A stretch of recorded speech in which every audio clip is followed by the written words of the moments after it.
नमस्कार दोस्तों, स्वागत है आपका जीएस मंथन पर। आज हम पढ़ेंगे पर्यावरण एवं पारिस्थितिकी। इसमें क्या है कि ये चाहे यूपीएससी की परीक्षा हो, चाहे स्टेट पीसीएस आपके रहे हो, पेट रही हो या वनडे कोई भी एग्जाम हो, इस टॉपिक से संबंधित सब में कुछ न कुछ प्रश्न हमें मिलते हैं। कई बार ये करंट से संबंधित प्रश्न मिलते हैं, कई बार ये सामान्य तरीके से पूछे जाते हैं, यानी बेसिक कॉन्सेप्ट बेस ये प्रश्न पूछे जाते हैं, जो कि हमारे लिए महत्वपूर्ण रहते हैं। आज हम पूरा पर्यावरण एवं पारिस्थितिकी पढ़ेंगे। वीडियो थोड़ा लंबा हो सकता है, इसलिए धैर्य के साथ देखिएगा। इसमें हम वो सारे टॉपिक कंप्लीट करेंगे जो हमारी परीक्षाओं में आते हैं। किसी भी टॉपिक से संबंधित यदि कोई करंट का अपडेट होगा वो भी हम पढ़ेंगे, जो हमारे लिए महत्वपूर्ण होगा। यानी हम पर्यावरण एवं पारिस्थितिकी की पूरी डिटेल में यहाँ पर पढ़ेंगे, चाहे वो करंट से रिलेटेड हो, चाहे वो कॉन्सेप्ट बेस पर हो, यानी जो हमारा स्टैटिक जीके का पार्ट रहता है उससे संबंधित हो। सबसे पहले हम देखते हैं कि हम इसमें क्या क्या पढ़ने वाले हैं। सबसे पहले हम पढ़ेंगे पर्यावरण एवं सतत विकास, पारिस्थितिकी एवं पारितंत्र, जैव विविधता एवं संरक्षण, वायु प्रदूषण हम पढ़ेंगे। वायु प्रदूषण के कारण पढ़ेंगे, वायु प्रदूषण क्यों होता है, अभी हाल ही में वायु प्रदूषण किन देशों में ज्यादा है, क्या इनकी स्थितियां हैं, ये पढ़ेंगे। हम पूरा जल प्रदूषण पढ़ेंगे, ध्वनि प्रदूषण पढ़ेंगे।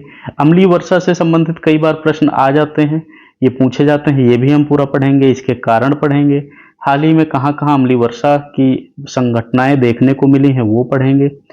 ओजोन परत का क्षय पढ़ेंगे, इससे भी संबंधित प्रश्न आते हैं। इससे संबंधित प्रश्न अक्सर करंट से रिलेटेड आ जाते हैं, यानी करंट की संभावनाओं से को लेके पूछे जाते हैं। हम ग्रीन हाउस प्रभाव पढ़ेंगे। ये तो हमारे हो गए स्टैटिक चीजें। और जो हम पढ़ेंगे विविध में, भारत की पहली पर्यावरण नीति पढ़ेंगे, राष्ट्रीय हरित प्राधिकरण इसके बारे में पढ़ेंगे, स्टॉकहोम सम्मेलन पढ़ेंगे, रियो डी जेनेरियो पृथ्वी शिखर सम्मेलन के बारे में पढ़ेंगे, मॉन्ट्रियल प्रोटोकॉल के बारे में पढ़ेंगे,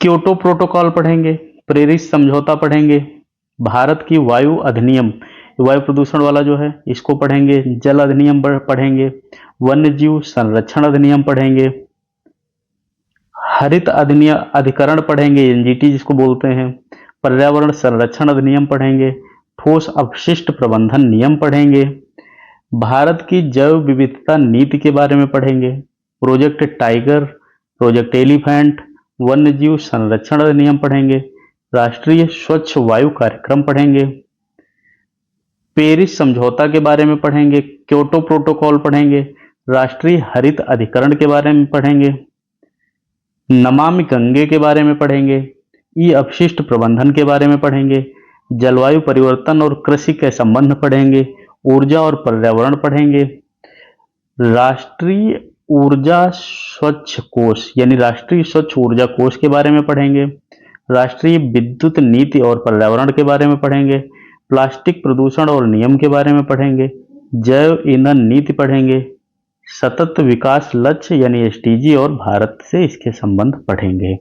ये चीजें हम पढ़ेंगे, इनको हम बिल्कुल विस्तार से देखेंगे। इनमें हमारे जितने भी टॉपिक आते हैं सारे कवर हो जाएंगे, यानी आपका पर्यावरण से संबंधित पूरा जो भाग है वो यहाँ पर कवर हो जाएगा। जितने भी आपके कई बार डाउट हो जाते हैं पर्यावरण से संबंधित वो आपके क्लियर हो जाएंगे, आपको फिर इनके लिए परेशान नहीं होना पड़ेगा। बस आप चीज़ों को देखते जाइएगा, समझते जाइएगा। पूरा हम बहुत आसान भाषा में समझाने का प्रयास करेंगे, जिससे कि आप इससे संबंधित कोई भी डाउट आपके दिमाग में ना रहे। फिर भी रहेगा तो आप कमेंट करके पूछ सकते हैं। चैनल पर नए हैं तो सब्सक्राइब कर लीजिएगा, जिससे कि वन शॉट वीडियो आपको मिलते रहें और आपकी तैयारी बेहतर तरीके से होती रहे। आने वाले जो एग्जाम हैं उनके लिए बहुत महत्वपूर्ण ये वीडियो रहने वाले हैं। शुरू करते हैं। पहला टॉपिक हमारा था पर्यावरण एवं सतत विकास। देखिए पर्यावरण होता क्या है, हम सब जानते हैं कि परि धन आवरण, इससे बना है पर्यावरण। परि मतलब बाहर का, आवरण मतलब घेरा, यानी वायु, जल, मिट्टी, वनस्पति और जीव जंतु का जो सम्मिलित रूप है वो हमारा बनाता है पर्यावरण। फिर से समझते हैं, वायु, जल, मिट्टी, वनस्पति, जीव जंतु, इनका सम्मिलित रूप पर्यावरण बनाता है। कई बार यही से प्रश्न पूछ लिया जाता है कि पर्यावरण में कौन कौन से घटक शामिल होते हैं, तो उसमें वायु भी होगा, जल भी होगी, मिट्टी भी होंगे, वनस्पति भी होगी, जीव जंतु भी होंगे। ये सब मिलके एक पर्यावरण का निर्माण करते हैं। एक इसमें शब्द आता है सतत विकास। यह ऐसा विकास है जो वर्तमान की जरूरतें पूरी करे लेकिन भविष्य की जरूरतों से समझौता ना करे। सतत विकास को हम ये भी बोल सकते हैं दूसरे शब्दों में, जो कि धीरे धीरे कंटिन्यू होता रहता है, यानी अपनी गति में चलता चला जाता है और वर्तमान की जरूरतें पूरी करता रहता है। यह विचार सबसे पहले ब्रेटलैंड रिपोर्ट में आया था। ये 1987 में आई थी रिपोर्ट। ठीक है, अब देखो ये प्रश्न पूछा जाता है कि ब्रेटलैंड रिपोर्ट कब आई थी, तो 1987 में आई थी। उसी में सतत विकास की अवधारणा दी गई थी।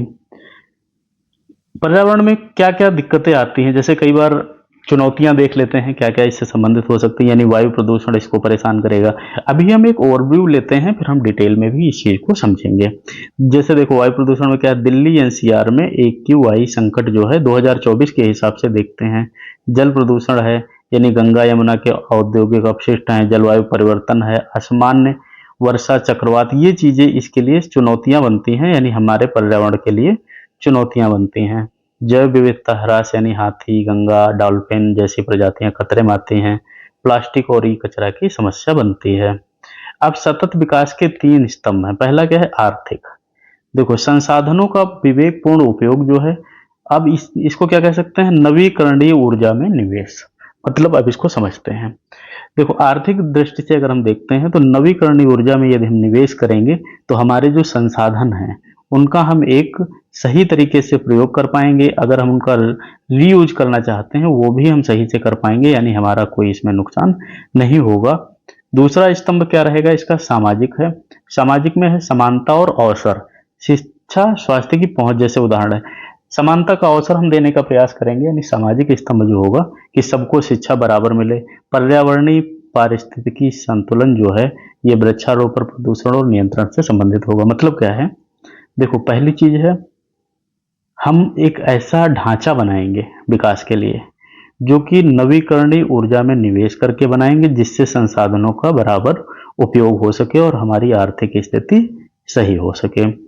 दूसरी बार जब हम आते हैं तो सबकी शिक्षा और स्वास्थ्य तक पहुंचाएंगे, इससे समानता के अवसर मिलेंगे और हमारी सामाजिक स्थिति यानी सामाजिक विकास हमारा बराबर होता रहेगा। तीसरे में हम देखते हैं तो प्रदूषण पर नियंत्रण करेंगे, वृक्षारोपण लगाएंगे, यानी पारिस्थितिकी संतुलन करेंगे और इससे पर्यावरण की जो हमारी भौगोलिक स्थितियां यानी चुनौतियां हैं वो खत्म होंगी। अब भारत में देखते हैं कि हमारी संवैधानिक क्या ऐसी चीजें हैं जो कि थोड़ा थोड़ा हमें बताती हैं कि पर्यावरण के लिए हमें सजग रहना है या क्या ऐसी चीजें हैं। ये ओवरव्यू है, फिर हम डिटेल में हर चीज को समझेंगे। देखो संवैधानिक अगर हम देखते हैं तो अनुच्छेद 48A और 51AG ये हमारे कर्तव्य जो हैं ये जुड़े हैं संविधान, ये नीति निर्देशक तत्व जो हैं और कर्तव्य हैं ये दोनों संवैधानिक अनुच्छेदों से जुड़े हुए हैं। यानी हमें ये पूछा जाता है कि कौन कौन सा अनुच्छेद जो है ये जुड़ा हुआ है आपके पर्यावरण से। कानूनों की बात करते हैं तो जल अधिनियम लाया गया 1974 में, वायु अधिनियम लाया गया 1981 में, पर्यावरण संरक्षण अधिनियम कब लाया गया 1986 में।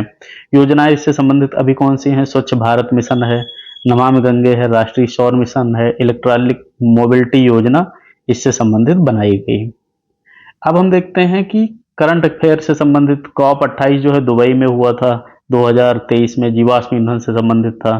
2025 में क्या रहा, भारत की नवीकरणीय ऊर्जा क्षमता है वो 200 गीगावाट के पार हो गई है। ये प्रश्न बना था एक परीक्षा में अभी जल्दी में ही। यूपी सरकार की यदि हम बात करते हैं तो 2025 तक सिंगल यूज प्लास्टिक पर प्रतिबंध इन्होंने लगा दिया है यूपी सरकार ने। तो ये पर्यावरण बचाने के लिए सरकारी पहलें हो गई कि सरकार ने क्या क्या कोशिश की है। तो अगर हम शॉर्ट में देखें कहें तो पर्यावरण जो है संरक्षण यानी चुनौती और अवसर दोनों है। हरित प्रौद्योगिकी, नवीकरणीय ऊर्जा और जन जागरूकता से सतत विकास संभव है। विकास और संतुलन का जो है विकास है, संतुलित विकास जो होना चाहिए उसी से हमारा पर्यावरण बच सकता है। तो ये तो एक बात हम छोटी छोटी समझ लिए कि लगभग पर्यावरण होता क्या है, हमारा संविधान में पर्यावरण के लिए क्या प्रावधान किए गए हैं। दूसरी चीज हमने इसमें जो और देखी मुख्य वो ये देखी कि हमारे अनुच्छेद उससे संबंधित क्या हैं, हाल ही में पर्यावरण की बचाने के लिए क्या क्या घटनाएं चलाई जा रही हैं। अब हमारा मुख्य टॉपिक आता है पारिस्थितिकी एवं पारितंत्र, इकोलॉजी एंड इकोसिस्टम। तो इसको समझते हैं, पारिस्थितिकी क्या होता है। जीव जंतुओं और उनके पर्यावरण के बीच जो पारस्परिक संबंध है उसका अध्ययन क्या कहलाता है, इकोलॉजी यानी पारिस्थितिकी कहलाता है। इकोसिस्टम क्या होता है, पारितंत्र, जीवित और निर्जीव घटकों का ऐसा तंत्र जिसमें ऊर्जा का आदान प्रदान और पोषक तत्वों का चक्रण होता है। इस चीज को एक बार समझो। पारिस्थितिकी क्या हो गई भाई, दो लोगों के बीच में जो जीव जंतु हैं उनके बीच में जो संबंध बनाया गया, ठीक है, वो हो गई पारिस्थितिकी। अब उनके पर्यावरण और पारिस्थितिकी संबंधों का अध्ययन कर लिए। अब है जीवित यानी बायोटिक और निर्जीव यानी अबायोटिक घटकों का ऐसा तंत्र जिसमें ऊर्जा का आदान प्रदान और पोषक स्तरों का चक्रण हो। इसमें बात करेंगे हम ऊर्जा की, पोषक की, यानी कौन क्या खा के रह रहा है, किस पर कौन डिपेंड है, ये बातें हम पारितंत्र यानी इकोसिस्टम में करेंगे। अब देखो, मानव सभ्यता सीधे सीधे पारितंत्र पर निर्भर है यानी इकोसिस्टम पर निर्भर है।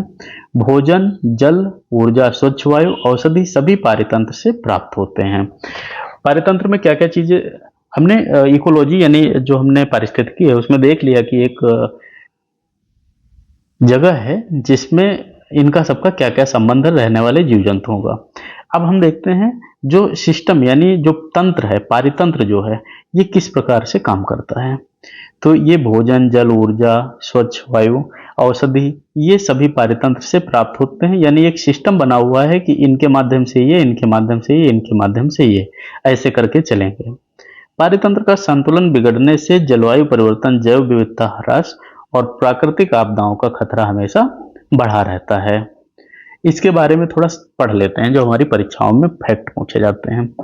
देखो, ये शब्द किसने दिया, हेकल ने, ये भी परीक्षा में पूछा गया है। अर्नस्ट हेकल ने 1866 में ये शब्द दिया था। फिर एजी टास्ले ने इकोसिस्टम की अवधारणा किसने दी, एजी टास्ले। इकोलॉजी की अवधारणा किसने दी थी, हेकल ने। और टास्ले ने क्या बोला, इकोसिस्टम की अवधारणा दी 1935 में। स्टॉकहोम सम्मेलन होता है पारिस्थितिकी संरक्षण पर जोर देने के लिए। पूछा जाता है स्टॉकहोम संरक्षण सम्मेलन का जो है संबंध किससे था। फिर रियो समिट होती है, ये कब है, सीबीडी, इसी को सीबीडी बोलते हैं। ये 1902 में होता है, 1992 में होता है, माफ कीजिए, ये 1992 में होता है। फिर राष्ट्रीय जैव विविधता अधिनियम 2002 आता है पारितंत्र और प्रजातियों की सुरक्षा के लिए। ये तथ्य जो हमारे लिए थे ये सीधे सीधे इसी भाषा में पूछे जाते हैं, इसलिए हमें ये पढ़ना जरूरी था। अब पारितंत्र के घटक देखते हैं क्या होते हैं। पारितंत्र के घटक, अब इसमें कंपोनेंट पढ़ेंगे। अजैविक घटक सबसे पहले। अजैविक मतलब सूर्य का प्रकाश हो गया, जल हो गया, मिट्टी हो गया, तापमान हो गया, खनिज पोषक तत्व हो गया, ये पारितंत्र के इसमें घटक हो गए। और हम इसमें देखते हैं अजैविक कौन, मतलब जैविक कौन से होंगे। जैविक मतलब उत्पादक, जैसे हरे पौधे हो गए, शैवाल हो गए, जैसे हरे पौधे हैं शैवाल से अपनी ऊर्जा बनाते हैं। उपभोक्ता होते हैं, प्राथमिक उपभोक्ता शाकाहारी रहते हैं, द्वितीयक उपभोक्ता मांसाहारी रहते हैं, तृतीयक उपभोक्ता शीर्ष शिकारी रहते हैं। अब देखो, ये कई बार एक दूसरे पर डिपेंड भी होते हैं। जैसे खरगोश है, खरगोश क्या खाएगा, घास खाएगा। और कई बार आदमी क्या करता है, खरगोश को खा जाता है, यानी बाघ शेर जो है वो खरगोश को खा जाते हैं। यानी ये सब एक दूसरे पर कहीं ना कहीं से डिपेंड होते हैं। अब हम देखते हैं अपघटक। अपघटक क्या होते हैं, कवक जीवाणु जैविक पदार्थों का विघटित कर पोषक तत्व लौटाते हैं। तो ये हो गए हमारे डिकम्पोजर, ठीक है, ये हो गए अपघटक। अब हम देखते हैं पारितंत्र के प्रकार कैसे होते हैं, कितने प्रकार के होते हैं। देखो, स्थलीय जो होता है उसमें क्या क्या मिलेंगे, वन है, मरुस्थल है, घास भूमि है, पौधों व जानवरों की विविधता इसमें अधिक रहेगी।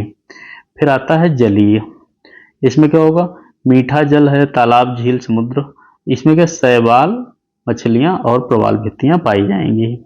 कृत्रिम क्या होता है, देखो ये तो हो गए प्राकृतिक। कृत्रिम क्या होता है, जो अपने आप बनाया जाए, जैसे कृषि क्षेत्र है, बगीचा है, मत्स्य पालन, तालाब है, मानव निर्मित होता है और सीमित विविधता होती है। यानी कई बार आपने देखा होगा हम लोग तालाब खोद के उसमें मछलियां पाल लेते हैं, मछलियों के रहने के अनुकूल चीजें बनाते हैं, इसको हम क्या बोलेंगे? मानव निर्मित, कृत्रिम। फिर पारितंत्र में ऊर्जा का प्रवाह कैसे होता है? देखो, ऊर्जा का जो मुख्य स्रोत होगा वो सूर्य होता है। प्रवाह एक तरफा होता है। देखो, अब एक तरफा मतलब क्या है? जैसे सूर्य से मिला, सूर्य से किस में आया? उत्पादक में, फिर आया शाकाहारी में, फिर आया मांसाहारी में, फिर आया अपघटक में।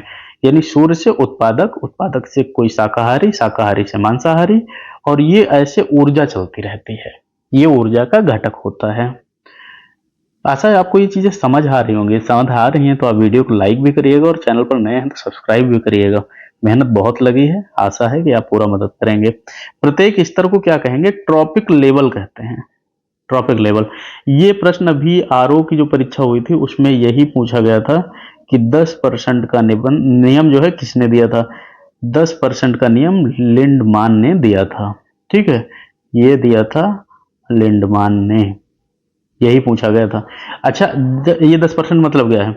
इनसे इनसे ऊर्जा जाएगी, 10% कम होगी, इनसे इसमें 10%, 10, यानी ये ऊर्जा जो है 10% की चक्रीय गति में पहुंचती है। अब पोषक तत्व का चक्रण देखते हैं। जैसे कार्बन चक्र हमने पढ़ा था, प्रकाश संश्लेषण व श्वसन से। नाइट्रोजन चक्र, नाइट्रोजन स्थिरीकरण, अमोनिफिकेशन, नाइट्रिफिकेशन से। देखो, हम आपको बहुत इसमें डरा डरा के नहीं पढ़ा रहे हैं। आप एक चीज देखिएगा, कुछ कई जगह आपने देखा होगा ऐसे ऐसे बहुत डराते हैं, यहाँ ये लिखते गए, यानी एक बहुत बड़ा डायग्राम बना देते हैं। आप सिर्फ उतना पढ़ो जो आपकी परीक्षा में आना है। कार्बन चक्र किस पर डिपेंड रहेगा? प्रकाश संश्लेषण और श्वसन पर। नाइट्रोजन चक्र, नाइट्रोजन स्थिरीकरण और अमोनिफिकेशन यानी नाइट्रिफिकेशन पर। फिर आता है जल चक्र, वाष्पीकरण, संघनन, वर्षा पर रहेगा। फास्फोरस चक्र जो रहेगा वो चट्टानों से संबंधित रहने वाला है। ये प्रश्न पूछा गया था कि फास्फोरस चक्र किससे संबंधित है, तो उसमें ऐसे ही नाइट्रोजन और बहुत सारी चीजें दी हुई थी, तो वो चट्टानों से संबंधित रहने वाला है।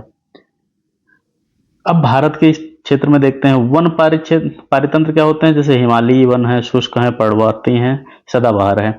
ये जो हम आपको जियो की क्लास पढ़ाएंगे, यानी भूगोल की जो हम क्लास पढ़ाएंगे, उसमें हम आपको बहुत विधिवत पढ़ाएंगे कि कहाँ हिमालयी तंत्र कैसे बनते हैं, सदाबहार वन कहाँ पाए जाते हैं, उनकी क्या परिस्थितियां हैं, वो हम पढ़ाएंगे। उम्मीद है अगला ही वीडियो आपका वो होगा। आर्द्रभूमि पारितंत्र क्या होता है? चिल्का झील है उड़ीसा की, केवलादेव है राजस्थान का। समुद्री पारितंत्र का उदाहरण होगा सुंदरबन का डेल्टा, प्रवाल भित्तियां लक्षद्वीप में सबसे ज्यादा बनती हैं, अंडमान निकोबार में बनती हैं, ये भी आपको ध्यान रखना रहेगा। मरुस्थलीय पारितंत्र क्या रहेगा? यानी थार का मरुस्थल जो है, इसमें जो पाई जाने वाली प्रजातियां हैं उनके लिए यह बहुत अच्छी यानी संवेदनशील जो क्रियाएं हैं वो करेगा। पर्वतीय पारितंत्र यानी पश्चिमी घाट और पूर्वोत्तर पर्वत आपके रहने वाले हैं। अब कैसे काम करता है? जैसे प्रावधान सेवाएं यानी कैसे काम करता है, इसमें क्या क्या करेगा? भोजन, जल, औषधि, लकड़ी, इन सब में जाएगा। उदाहरण के कृषि उपज और मत्स्य पालन। ठीक है, पारितंत्र ऐसे तो काम करेगा भाई, भोजन का इंतजाम करे, जल का इंतजाम करे, औषधि का इंतजाम करे। कृषि की उपज जो होती है ऐसे तो होती है, आप पहले थोड़ा बीज डालते हैं, फिर उससे अपने और ज्यादा बीज पैदा होता है। मछलियों में क्या करते हैं? थोड़ी मछलियां लाते हैं, डालते हैं तालाब में, उससे ज्यादा मछलियां होती हैं। नियामक सेवाएं क्या रहेंगी? जलवायु नियंत्रण, प्रदूषण शुद्धि, यानी जंगल का कार्बन जो ऑक्साइड का लेवल है उसको मेंटेन करना। सहायक सेवाएं क्या रहेंगी? पोषक तत्व चक्रण, परागण और मधुमक्खी, कीट वगैरह। सांस्कृतिक क्या रहेंगे? आध्यात्मिक, पर्यटन, यानी राष्ट्रीय उद्यान जो बनाए जाते हैं वो पर्यटन की दृष्टि से बनाए जाते हैं। पारितंत्र पर खतरे क्या क्या हो सकते हैं? जैसे वनों की कटाई है, इससे जैव विविधता का ह्रास होगा। औद्योगिकीकरण व शहरीकरण है, इसमें प्रदूषण और संसाधन का क्षय होगा। जलवायु परिवर्तन है, इसमें ग्लेशियर का पिघलना आएगा, सूखा, बाढ़ आएगी। आक्रामक प्रजातियां जैसे जलकुंभी और लैटाना, यानी जलकुंभी वगैरह देखो बहुत ज्यादा हो जाती है ना, कहीं कहीं अमरबेल वगैरह हो जाती है, तो दूसरे पर जिस पर होती है ना उसको वो क्षति पहुंचाती है। प्लास्टिक और ई कचरा, जैसे इसमें क्या क्या आएगा? मृदा, जल व जल प्रदूषण आएगा। जनसंख्या दबाव, इससे भूमि पर, जल पर, दोनों पर बहुत ज्यादा बोझ पड़ता है। संरक्षण के प्रयास कैसे किए गए? कन्वेंशन ऑन बायोलॉजिकल डाइवर्सिटी, ये कब हुआ? 1992 में। रामसर 1971 में होता है आर्द्रभूमि संरक्षण के लिए। साइट्स 1975 में होता है संकटग्रस्त प्रजातियों का व्यापार रोकना। आईबी IPBES IPBES जैव विविधता मूल्यांकन, ये 2012 में होता है। ठीक है, ये कब कब होता है, क्यों हुआ है, ये थोड़ा ध्यान रखना है, ये मिलान में पूछ लिया जाता है। भारत में क्या क्या किया गया, जैव विविधता अधिनियम लाया गया 2002 में, वन नीति लाई गई 1988 में, वन्य जीव संरक्षण अधिनियम लाया गया 72 में। परियोजनाएं कौन कौन सी लाई गई, प्रोजेक्ट टाइगर है और प्रोजेक्ट एलिफेंट है। उद्यान कौन कौन से बनते हैं, जिम कार्बेट, काजीरंगा और गिर उद्यान यहाँ पर बनेंगे। करंट अफेयर अगर हम इससे संबंधित देखते हैं तो कॉप 28 होता है दुबई में 2023 में। इन क्या हुआ, इसमें जो देश मिले वो नेचर पॉजिटिव फ्यूचर पर जोर देते हैं। भारत में गंगा डॉल्फिन संरक्षण योजना शुरू की जाती है 2024 में। यूपी में अमृत सरोवर मिशन के तहत 75 जिलों में झीलों का पुनः निर्माण कराया जाएगा। और 2025 में अब तक 108 रामसर वेटलैंड साइट्स को सूचीबद्ध किया है। भारत की तरफ से इतनी हुई है। भारत जो है दुनिया का दूसरा स्थान इसमें बन गया है। और भारत ने क्या किया है, नवीकरणीय ऊर्जा क्षमता 200 गीगावाट पार कर दी है 2025 तक। ये भी एक हमारे लिए बहुत अच्छी चीज है। परीक्षा में जो जो महत्वपूर्ण पूछा जाएगा, वो इकोलॉजी शब्द किसने दिया, इकोसिस्टम शब्द किसने दिया, 10% का नियम किसने दिया, और भारत का सबसे बड़ा बायोस्फीयर पार्क कौन सा है, रिजर्व कौन सा है, सुंदरवन का हो गया। और पहली रामसर साइट कौन सी थी, चिल्का झील और केवलादेव, ये शामिल हुई थी 1981 में। इतना आप उम्मीद है समझ गए होंगे। और इसमें 2025 तक भारत की रामसर साइट्स 108 हैं। ये आप थोड़ा अपडेट करते रहिएगा, जब आपका पेपर होगा उस पेपर के हिसाब से देख लेना, क्योंकि कुछ न कुछ साइट बढ़ती रहती हैं। जैव विविधता हॉटस्पॉट कौन कौन से हैं, भारत में 4 हैं, जैसे हिमालय है, इंडो वर्मन है, इंडो मलेशिया है और पश्चिमी घाट है। ये कई बार पूछ लिया जाता है। इसमें क्या है, 4 आपको ऑप्शन दिए जाएंगे, उसमें से एक नहीं होती है और पूछ लेते हैं इनमें से कौन सी नहीं है, वो आपको पहचाननी रहेगी। है कौन कौन सी, हिमालय है, इंडो वर्मा है, इंडो मलेशिया है और पश्चिमी घाट रहने वाला है। इसमें हम और देख लेते हैं निष्कर्ष, मतलब क्या क्या हमने अब तक देखा। पारिस्थितिकी पारतंत्र जो है जीवन के लिए एक तो महत्वपूर्ण है।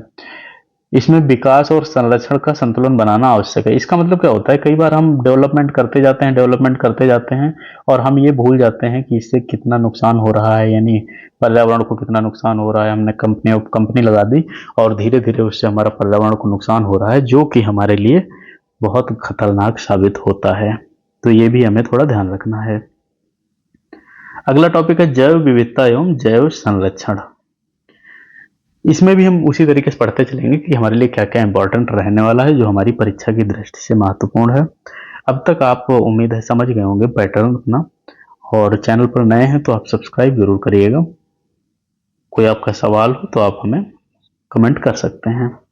सबसे पहले पढ़ते हैं जैव विविधता क्या होती है। जैव विविधता का अर्थ किसी क्षेत्र या पृथ्वी पर पाए जाने वाले विभिन्न जीवित प्रजातियों, पौधे, पशु, सूक्ष्म जीव का समूह और उनका पारिस्थितिकी संबंध जो है वो जैव विविधता कहलाता है। यानी किसी क्षेत्र में जब पृथ्वी पर पाए जाने वाले विभिन्न जीवित जो जीव प्रजाति हैं, चाहे वो पौधे हों, पशु हों, सूक्ष्म जीव हों या और बहुत सारी प्रजातियां हैं, उनका क्या संबंध है, यानी वो किस तरीके से जुड़ी हुई हैं पृथ्वी से या पर्यावरण से, उसको हम जैव विविधता कहते हैं। 3 स्तर पर यह पाई जाती है, जैसे आनुवांशिक विविधता है, प्रजाति विविधता है और पारिस्थितिकी विविधता है। जैव विविधता के मानव के लिए भोजन, औषधि, जलवायु नियंत्रण, परागण, मिट्टी उर्वरता और सांस्कृतिक महत्व प्रदान करती है। वर्तमान समय में यह थोड़ी तीव्र गति से घट रही है। इसका एक कारण तो हम जनसंख्या ही सबसे बड़ा कारण मानेंगे, क्योंकि जब जनसंख्या बढ़ती है तो लोगों को और बेहतर आवास यानी और ज़्यादा आवास की जरूरत पड़ती है, और ज़्यादा उनके रहन सहन के लिए जगह की जरूरत पड़ती है, जिससे पेड़ों की कटाई होती है, यानी एक तरफा विकास किया जाता है। 1992 में रियो यानी पृथ्वी सम्मेलन होता है, जहां पर CBD अपनाया जाता है। 2002 में भारत ने जैव विविधता अधिनियम पारित किया। 2010 में नागोया प्रोटोकॉल यानी जैव संसाधनों तक पहुंच और लाभ साझा करना, ये हुआ। 2011 के बीच में IG बायोडायवर्सिटी टारगेट्स लाए गए। 2022 में क्या होता है, 2022 में मॉन्ट्रियल प्रोटोकॉल होती है, और इसमें क्या कहा गया, 2030 तक 30% भूमि और जल संरक्षण का लक्ष्य रखा गया है। यही प्रश्न पूछा गया था कि किस कॉप में ये बात आई थी कि 30% जो है हम रखेंगे जल वगैरह, भूमि और जल संरक्षण का उद्देश्य रखेंगे। तो ये हमारी COP15 थी, मॉन्ट्रियल वाली। जैव विविधता के प्रकार में देखते हैं, आनुवांशिक विविधता क्या होती है? एक ही प्रजाति के भीतर विभिन्नता। ये मतलब चावल की जैसे हजारों किस्म है, चावल तो एक ही है, समझो इस बात को, चावल तो एक ही, लेकिन इसमें कई हजार किस्में इसमें रहती। इसके बाद आता है प्रजाति विविधता। इसमें क्या होगा? एक पारितंत्र में विभिन्न प्रजातियों की संख्या, जैसे 1 लाख से अधिक पशु प्रजातियां रहती हैं, ये प्रजातियां हो गई। चावल में क्या हमने पढ़ा था कि जैसे चावल तो एक ही है, उससे संबंधित हमारे पास कई उसकी किस्में हो गई। अब प्रजाति क्या है? पशु प्रजाति हो गई, पशुओं में 1 लाख से ज्यादा प्रजातियां पाई जाती हैं। इसके बाद आता है पारितंत्र विविधता। विभिन्न प्राकृतिक आवास व पारितंत्र, जैसे वन है, आर्द्रभूमि है, रेगिस्तान, प्रवाल भित्तियां जो हैं वो इससे संबंधित हैं।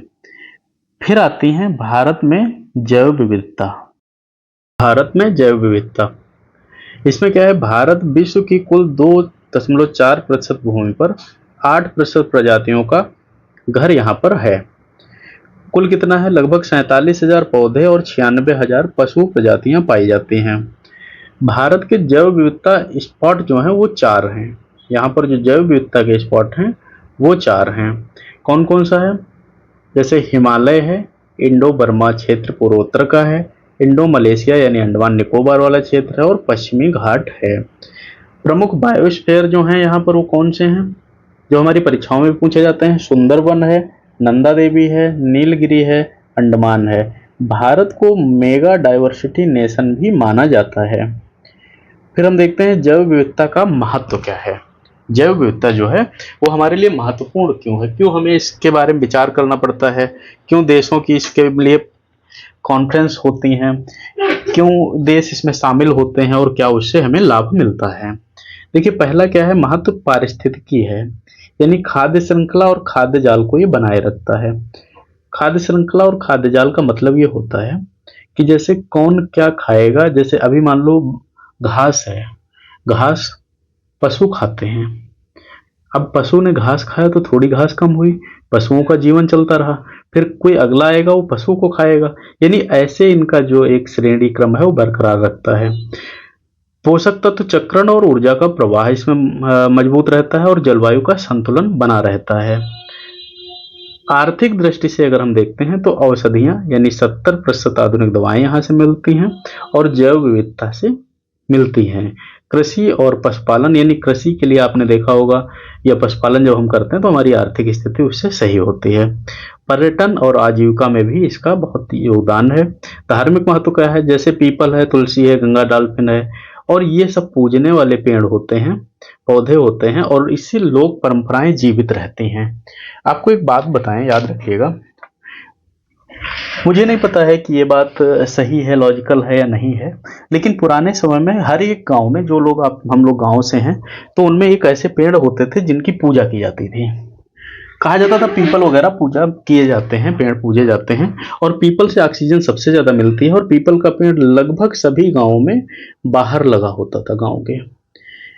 ये भी कह सकते हैं कि उसको एक देव पेड़ मान लेते थे, देव वृक्ष मानते थे, उसकी पूजा करते थे, और उसके पीछे जो लॉजिक था, यानी हम मेरे हिसाब से वो पूरे गांव को एक ठंडी यानी बेहतर हवा देने का रहता होगा। फिर जैव विविधता का खतरा कैसे है? जैसे वनों की कटाई हो जाती है तो आवास का ह्रास होता है, औद्योगिकीकरण व शहरीकरण जो है प्रदूषण के कारण बनते हैं, जलवायु परिवर्तन होता है यानी प्रवाल भित्तियों का क्षरण होने लगता है, अवैध शिकार है, हाथी बाघ गैंडा इन सब के शिकार होते हैं, तस्करी आपने सुनी होगी कि सींग है, दांत है, इनकी तस्करी लोग करते हैं।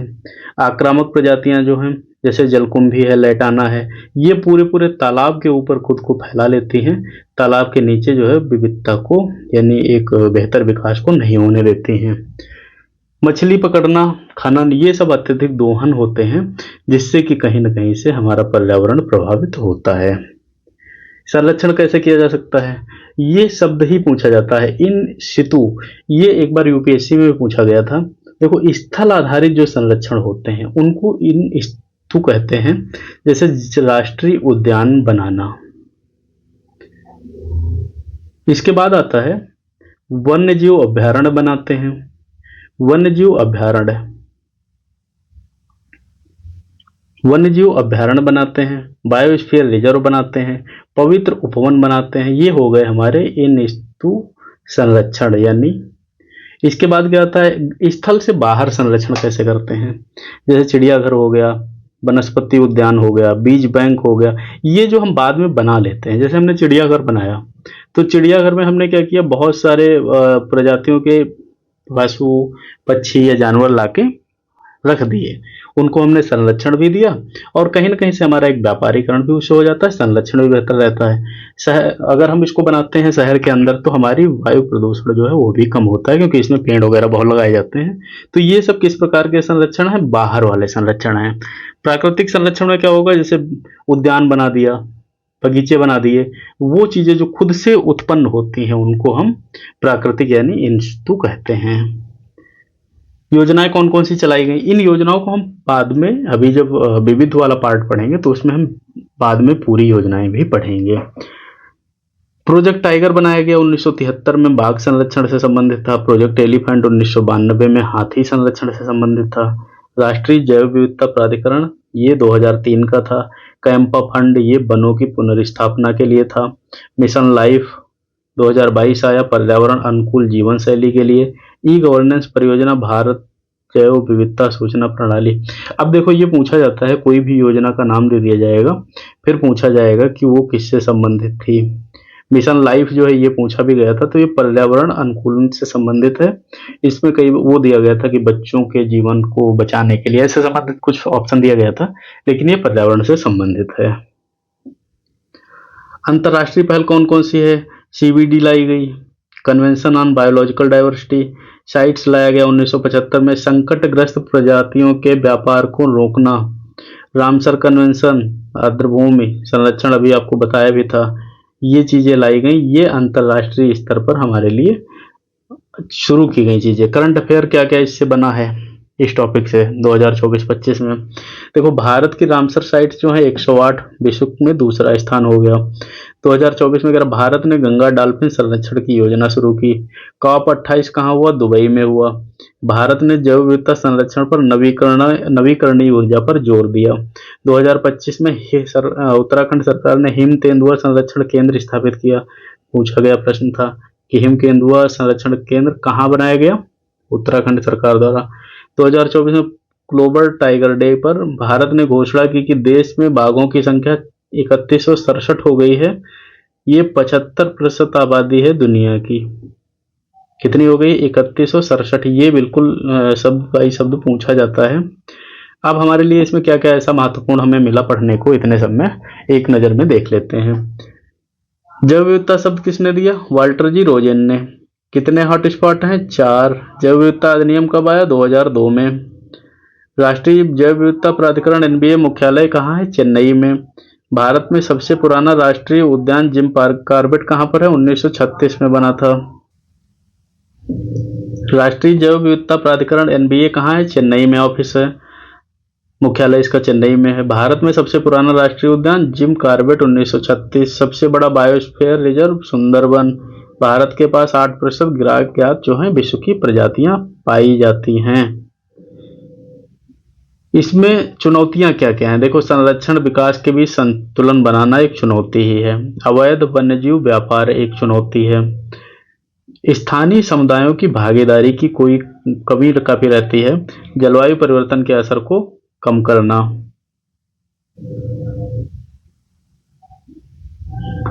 जैव विविधता पृथ्वी का जीवन बीमा है, ये लाइन बिल्कुल याद रखिएगा। जैव विविधता पृथ्वी का जीवन बीमा है।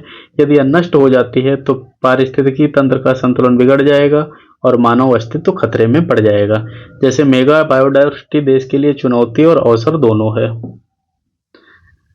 स्थानीय समुदायों की भागीदारी, तकनीक का उपयोग और अंतरराष्ट्रीय सहयोग से ही जैव विविधता संरक्षण संभव है। इस चीज को आपको ध्यान रखना। अब हम पढ़ते हैं अगला टॉपिक, वायु प्रदूषण।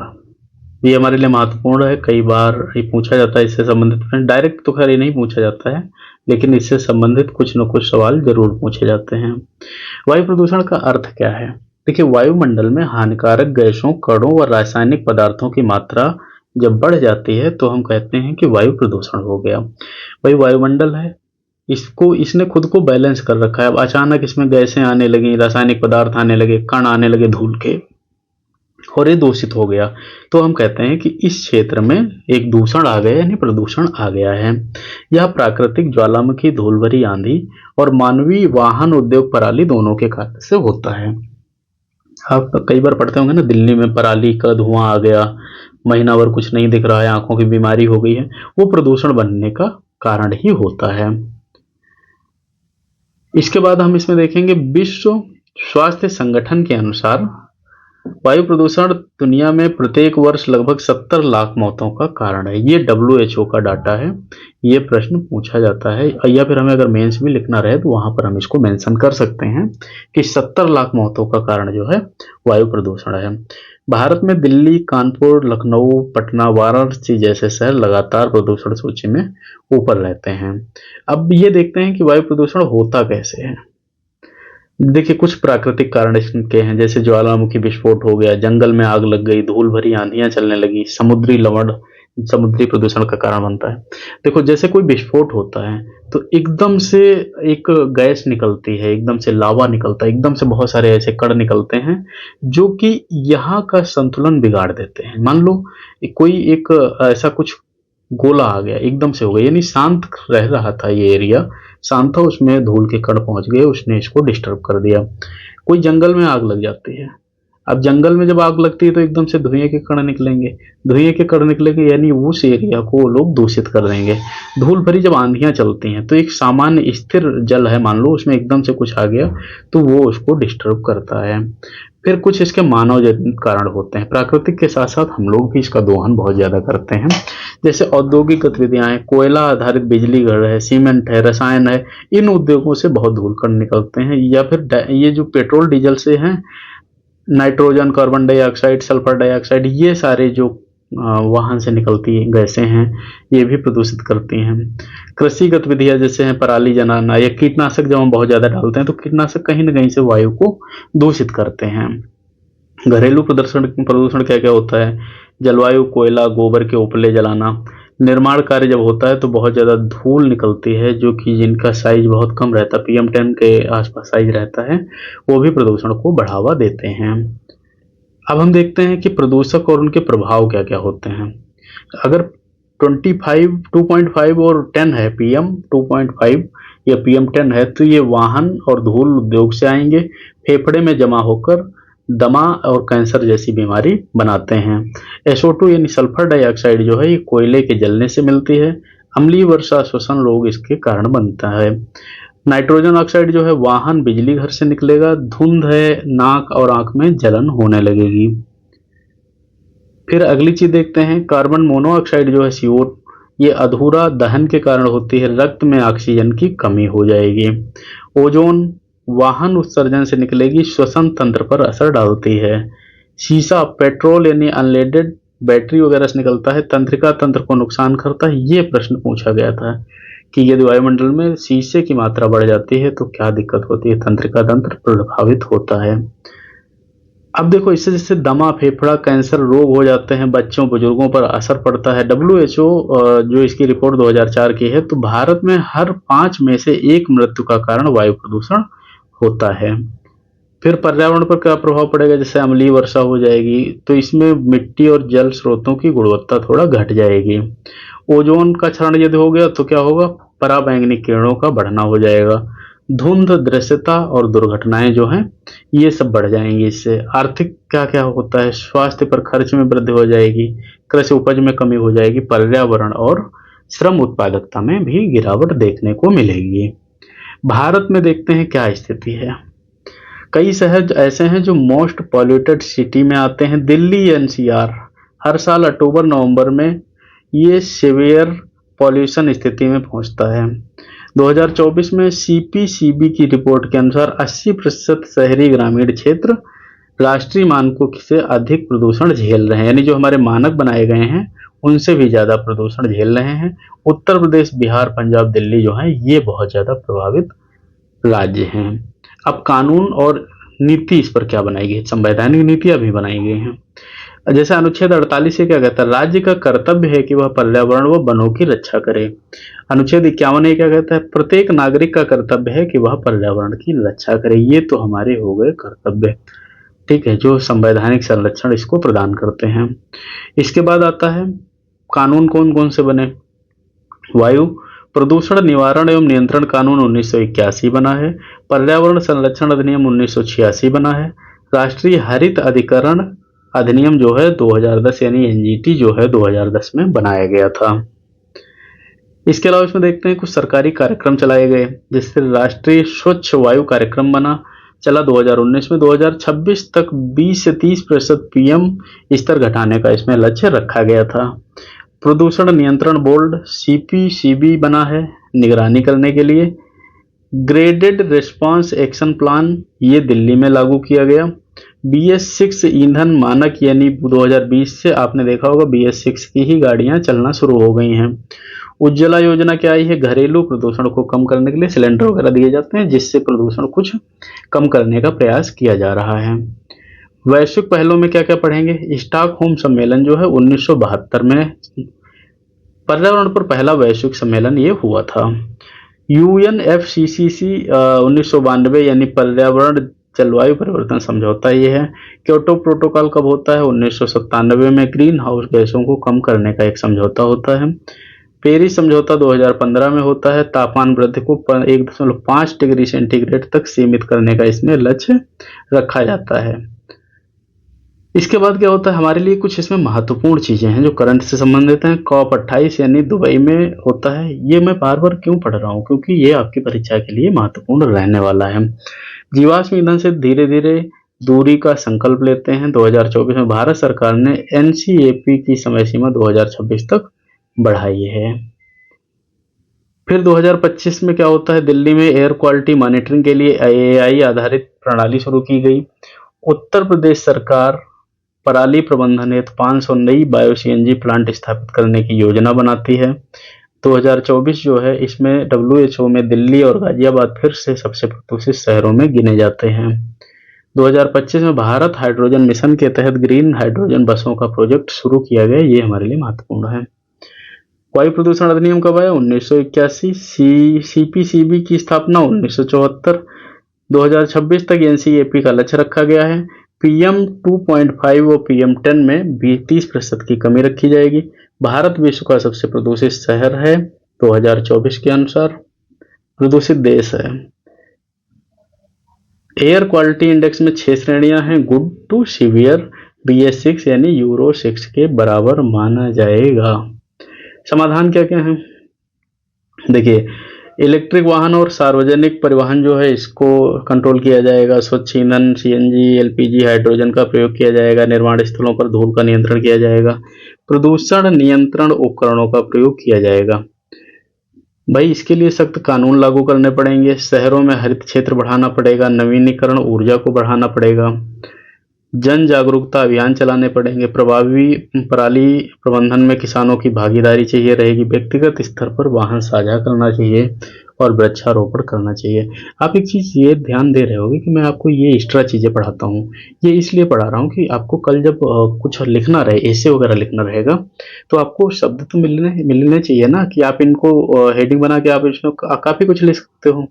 तो भारत को इस दिशा में न केवल कड़े कानून बल्कि तकनीकी नवीकरणीय ऊर्जा की जरूरत है। जन सहभागीदारी भी बहुत जरूरत है। भाई देखिए सरकार कुछ भी कर ले, यदि पब्लिक साथ नहीं है तो सरकार उसमें कुछ नहीं कर सकती है। जल प्रदूषण अगला टॉपिक है।